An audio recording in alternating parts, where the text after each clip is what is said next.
aussi que cet ouvrage pourrait être l'évangile de Barnabé, un texte dans lequel Jésus citerait l'avènement du prophète Mahomet.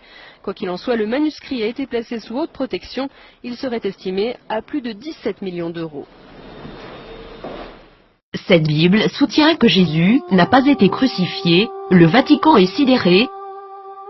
Cette Bible a été découverte et gardée secrète en 2000 et contient l'évangile de Barnabé, un disciple du Christ, qui soutient que Jésus n'a pas été crucifié, qu'il n'était pas le Fils de Dieu, mais bien un prophète. Cette Bible soutient aussi que l'apôtre Paul est appelé l'imposteur, que Jésus a fait son ascension tout en restant vivant et que c'est Judas Iscariote qui a été crucifié à sa place.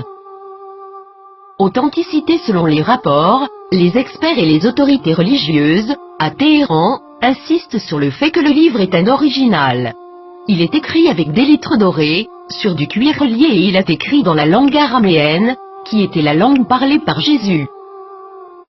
Le texte principal maintient une vision similaire à celle de l'islam, contredisant les enseignements du Nouveau Testament de la chrétienté. Jésus a aussi prédit la venue du prophète Mahomet, qui a fondé l'islam, 700 ans plus tard. Plusieurs croient que, durant le concile de Nicée, l'Église catholique a choisi la forme qu'aurait la Bible, omettant l'évangile de Barnabé, parmi d'autres, et favorisant les 4 évangiles que nous connaissons aujourd'hui.